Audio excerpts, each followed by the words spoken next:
back to the Nonprofit Spotlight. I'm really excited today to have Rena here with us. Rena, do you mind just taking a moment and introducing yourself and the organization that you're with and your role? Certainly. Good afternoon, Pastor Mike. Thank you once again for having me. My name is Rena Alexander Lewis, and I am one of two Senior Director of Programs at FACETS. Great. Rena, thank you so much for being here, and thank you for your very precious time and sharing some of it with us. Let's just start by introducing Facets to our listening audience. Can you just do a quick overview of the range of services that you all provide, especially to your clients that are experiencing homelessness? Certainly. So I'm glad that you mentioned our clients experiencing homelessness. The range of services that we provide go way beyond that. What we do, we provide emergency response and basic needs. And what that means is shelter and stable housing, including seasonal housing in the form of our HYPO program. We also do hot meals, food assistance, and pantries. In addition to that, we do medical outreach and emergency financial assistance for folks who are needing an emergency response to basic needs. In addition to that, we provide transformative services as well, right? And stabilization. We have a permanent supportive housing program, an eviction prevention program. We also have an ACE program that helps provide supports to individuals who are experiencing hardship, needing rental assistance, might be facing eviction, and need legal representation. We provide job readiness and budgeting, so our clients are able to, once housed, manage or gain the basic skills needed to maintain their housing, right? In addition to that, employment. We also provide professional training and assist clients with attire needed for those job opportunities. FACETS also has what's called an Education and Community Development Center. We have three of those that we're currently operating in low-income neighborhood communities. We connect neighbors to resources and youth to after-school programs to really help address and break the cycle of poverty. Lastly, I will say that we have what's called our Opportunity Neighborhood programs, which also addresses our community needs and issues to achieve equitable results for youth and their families. In a nutshell, our goal is to address the issues that tend to lead to homelessness, help stabilize, provide support in a crisis, and really help transform lives. Yeah. Could you say a little bit more about some of the factors that contribute to people who are experiencing homelessness? Various factors.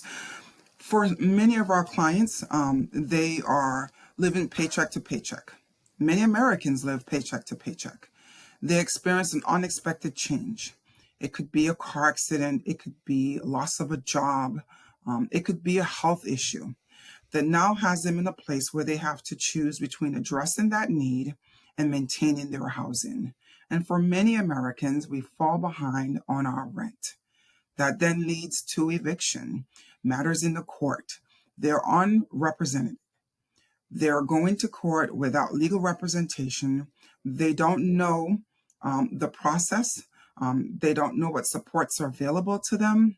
And it often leads to eviction when they're not well supported, when they're not well informed, well educated. Sometimes it's a cycle.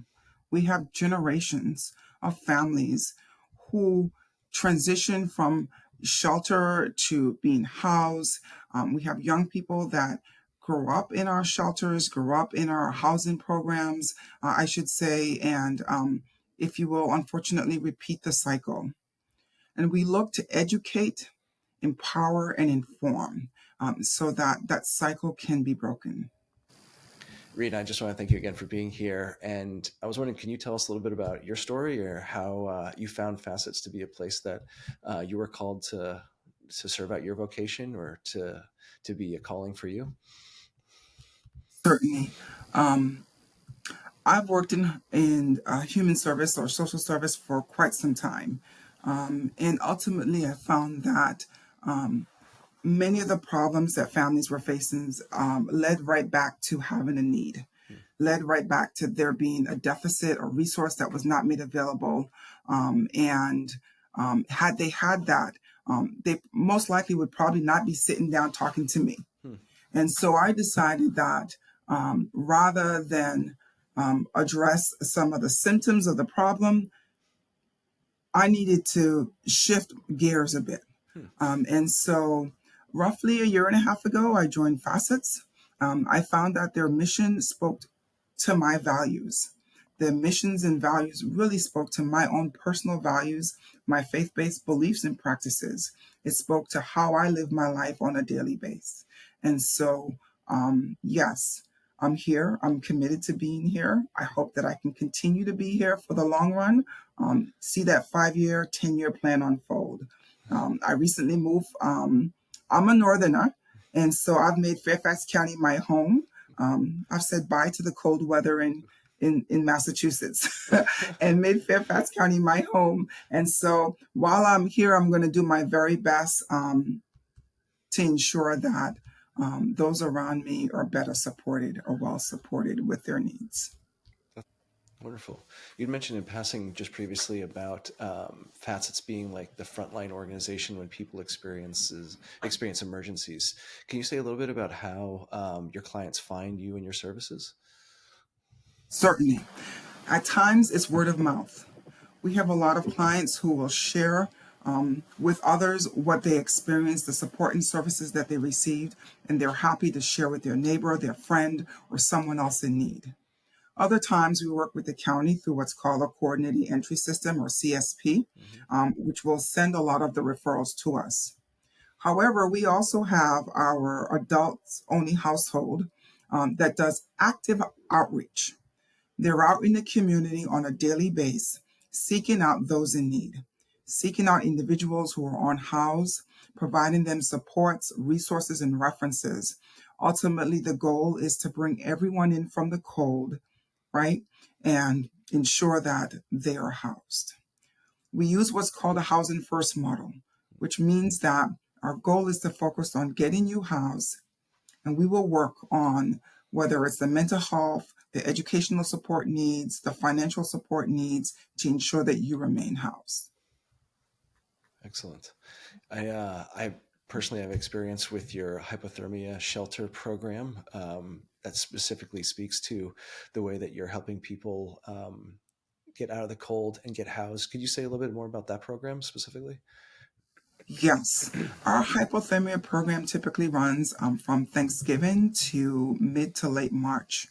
And what we are currently doing is we partner with a number of local churches that will either provide food or a space to support adults who are currently unhoused to come in from the cold during the coldest seasons of the year, right? At the hypothermia program, our guests have the opportunity to have a hot meal.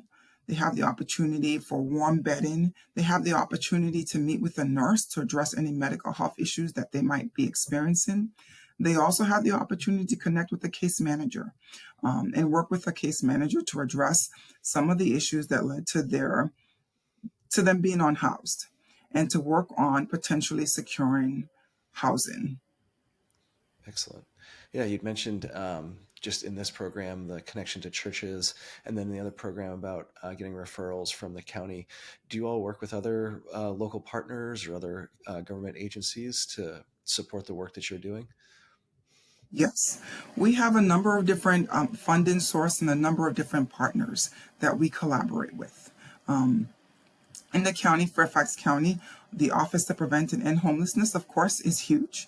Many of our referrals stem directly from them, and we work closely with them. We also have a number of other community stakeholders, as I mentioned earlier, many of our local partners or local churches, et cetera, that support our hypothermia program or other activities working that are taking place within FACETS.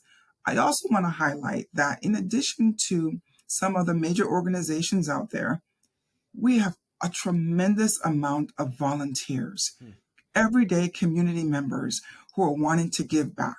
And they volunteer by either cooking, by either helping to pack backpacks for back to school drive that recently took place. We were able to provide, to receive and provide nearly 500 families with the backpacks needed so that they can return back to school, right? Yeah. We also do what's called a diaper distribution. You don't need to be a client of FACETS. You simply need to have a need. And we're able to support families through our diaper distribution. Other ways that we connect with folks, we do a food drive. One of our biggest food drives happens once a month with one of our faith-based partners on the Route 1 corridor. And once a month, we're able to distribute food to a significant number of community members. That's great.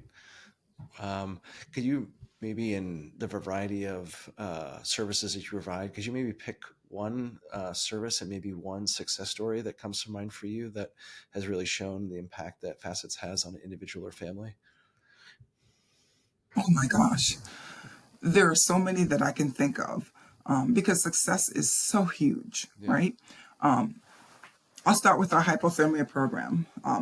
Last season, one of our case managers worked with a client who was unhoused. He had a vehicle, it wasn't in the best condition, and he had a place to go to, right? He had identified family support. And what we did was we partnered with a local faith-based partner to help repair the vehicle, provided him with gas, which then allowed him to be able to move from Fairfax County to Colorado so he could be with a family member, so he could be housed. Hmm. And I was so proud of that because it really demonstrated our ability to work as a team, right, to help address a need, to help address an issue, even if it meant that we weren't providing housing here in Fairfax County, but we were helping folks get to their destinations. Wow. That's Recently, a community member was at the Lorton T station and came across a gentleman who, again, needed support with getting from point A to point B so that he could be housed. And she was kind enough to drive that individual to our main office here. We worked with that individual, confirmed that he did in fact have a safe place where he could go to and only needed assistance to get there. And FACETS was able to do just that and provide him the financial support that he needed to catch an Amtrak and make it to a place he now calls home. that's Our great. shelter program also has numerous success stories where we have families that come in, right, on an emergency base and are able to secure a voucher and transition into their own units. Hmm. And But they I could be can tell local you or within one of the teams that I support that we have an individual who worked with a volunteer, high school student that worked with a volunteer to really bring up grades and do well. hmm. And as a result, was able to transition to college. First generation attending college because a volunteer answered the call. Facets assisted again with getting that young man from point A to point B. And I can't tell you which one of those stories stay with me, resonate the most. They're also equally important and valuable. Yeah. There's so many different ways that we provide support, and the need continues to be real, a very heavy one. Yeah, that's a great transition because wanted to know a little bit about what you seem to find to be some of the biggest factors that contribute to people experiencing homelessness in our area. In our area, for many of our clients, for many of our guests, what is reported to us when we periodically, either during our intakes or during our surveys, um, the cost of housing is very high in Fairfax County. Hmm. Rental amounts tend to be much higher. The increases tend to be much higher than your mortgage. And on a day-to-day basis, people are struggling with really being able to meet those needs. Yeah. A living wage does not always meet the what we call fair market rent rate here in Fairfax County. An average one-bedroom unit is renting for $1,900 a month. For somebody who is not making $1,900 every 2 weeks, if you will, biweekly, that is a huge challenge. Some of our clients are also struggling with mental health needs that are going unaddressed. And so we try our very best to partner with our local CSB and other providers who can provide some long-term support and care so that our clients can address those needs. That's fantastic. Thank you for sharing that. It's true that Facets has an advocacy arm as well. Can you say a little bit about that? Advocacy, I think, is key. And so we do our very best to advocate whenever we can. If that means that we're up bright and early at Government Center to sit in, we will be there, right? What it also means is that we are going to support our community partners. And so when they are facing a need, an issue, an unexpected change, we are providing support and advocating for those causes that address homelessness, that address poverty for many of our clients. We certainly recognize that we do this work well, but we don't do it well without partnering with others, right? We are not the end all be all to homelessness. We are one organization looking to help end homelessness, help end poverty, help end, right? Yeah. This emergency response need that's a result of not having the resources that you need. So whenever we're able to, yes, we sit on a number of committees. I'm also a member of this continuum, the board for this continuum of care. And we meet on a consistent base to discuss the needs, to talk about ways that we can go about implementing change. We look at what's worked and what hasn't and what we could do differently. Our goal ultimately, as I've said, is to strengthen our programs, strengthen this community. That's great. Thinking creatively, could you say a little bit about some of the new programs or some innovative ways that you're trying to meet some of the challenges of those individuals experiencing homelessness? Certainly. I'm excited to say that we were recently awarded an Opportunity Neighborhood Centerville program, which has kicked off. And I'm very excited about it because we will be working out of the Centerville area to help community members there facing those very same challenges that we're discussing today. We're working to help empower them and give them the results that they need so that they can achieve what we believe they need, right? So that they have equitable results within that community, right? Yeah. Our goal is not to come in and make the change. Our goal is to empower you, to educate you, to give you the tools and resources needed, right? So we can help break these cycles. And I'm so very excited for this new Opportunity Neighborhood program in Centerville because there is a very real need in Centerville for this. In addition to that, I'm also excited to say that we're partnering with some new church communities, some new faith-based partners that have not worked with us before. We've had the opportunity to meet with a few recently as we gear up for our new hypo season and to talk to them about being able to provide, whether it's food, whether it's donations of any kind or a space, that is always encouraging. We also have some new funding opportunities that have come out. And so we were looking to apply for some of those grants because we certainly want to be able to expand the services that we provide. Nice. You guys are super ambitious, and it seems like your reach is getting even broader and wider. But with that in mind, like where's the future for Facets? Where do you all hope to be in say a year or 5 years or in the future? Like what's on the horizon for you? Honestly, what's on the horizon for us in many ways is driven by what's called the PINT count. Are you familiar with the point in time count? I may be, but some of our listeners may not be. So maybe you Sure. could say a couple of things about it. So one day in January, Fairfax County makes a very aggressive attempt to identify every individual experiencing homelessness. Mm-hmm. That data helps drive services, right? It lets us know where the need is, whether that the number of people experiencing homelessness has decreased or is it on the rise, and what we need to do differently, right? Mm-hmm. HUD uses that information to determine where to send those dollars. And so 5 years from now, our desire, my hope, is that this community is experiencing fewer number of folks in need.